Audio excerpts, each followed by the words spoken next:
Hello YouTube, how you guys doing? Doing a little unboxing of something a little different here. In the 1970s, the police revolvers were pretty much dominated by Colt and Smith & Wesson. And Ruger, Sturm Ruger, came out with the 6 line, the Speed 6, the Service 6, and the Security 6, which is my personal favorite. It has the adjustable sights, whereas the Service 6 had a grooved, like a groove sight, not adjustable, and the Speed 6 also had the groove sight, and it was a round butt. It tended to be more compact, more like a Detective Special or what might be called a snubby. Anyways, I recently picked one up, kind of a beater, had a broken spring, ejection spring, a lot of rust, and some other issues, and I wanted to probably go in and just replace the cylinder. That's what I'm thinking, that's the direction I'm going to go. And I didn't want a brand new cylinder because it would stand out. So on eBay, I managed to find a used cylinder that I think will work really good. So let's get to the unboxing.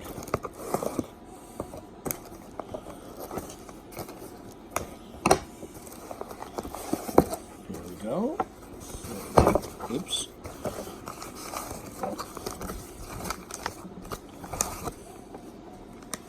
Okay.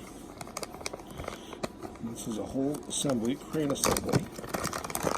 And okay.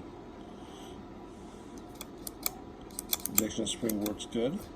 It's where your 37 Magnum or 38 special rounds would go. This is held in with a the pawl, which holds the cylinder, and you slide this into the frame. Anyways, got nice burn rings on it, so it shouldn't stand out too much from the rest of the gun. Now, in the event that you're not familiar with the look of that gun from that era, I'll put this knife away before I stick myself with it.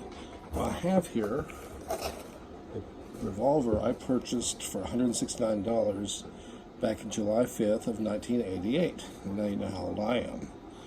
Now, as we know, all guns are always loaded, and this is one that lives in my cabinet, and so I carry this one. So it's currently loaded. It was loaded with 30 special rounds. We'll set those aside.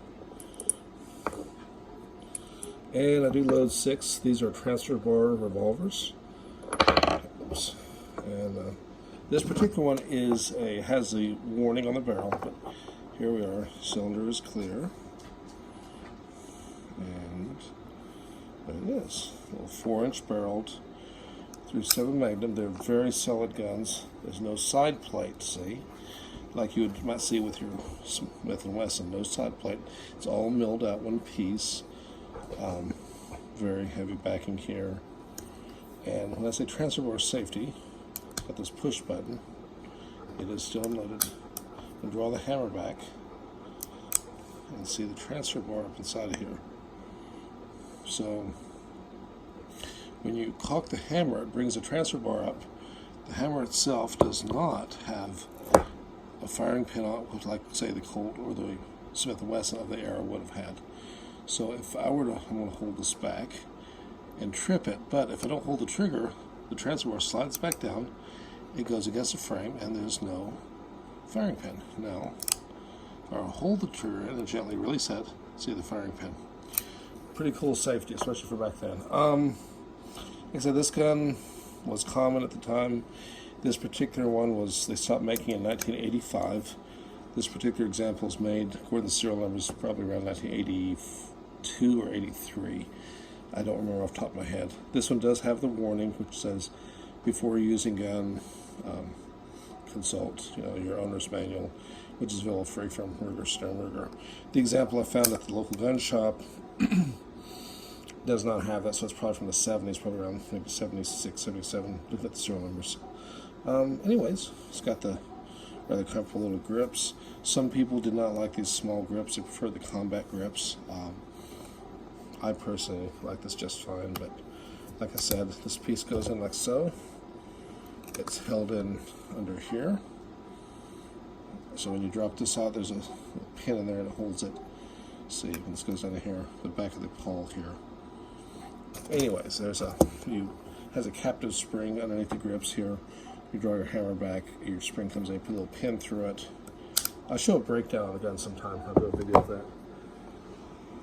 And the other item that came in on my from the internet was, this is more for my crawler stuff. Since I do RC, got some steel rims here, and just a little bead log.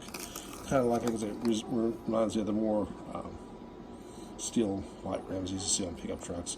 I was going to mount this on my RC 4-wheel drive pickup truck. There's been some Proline and some Traxxas vehicles I've had. Traxxas TRX4 and also an Axial Wraith, which I'm currently trying to decide which direction to go on that one. You may have seen the rebuild videos I've done. And but anyways, I'll go ahead and show pictures of this once I get this in and get the gun cleaned up. I'm not 100% sure, like I said, which way I want to go. I'm not looking at refinishing at this point. I kind of like the look of a used gun. I like the little contact marks and the rub marks. I don't know. I just like them. But yeah, there it is. There's a $169 gun, July 5th, 1988. I've had it for quite a while now. Never meant to keep it this long. It's a little trick I did at the time. Like I said, I chamfered the cylinders to make it a little easier to put a speed loader in. Really like the little push button design for Ruger. Anyways, please like and subscribe and give me your thoughts, concerns, ideas. Alright. Thanks, guys. Good night and ciao.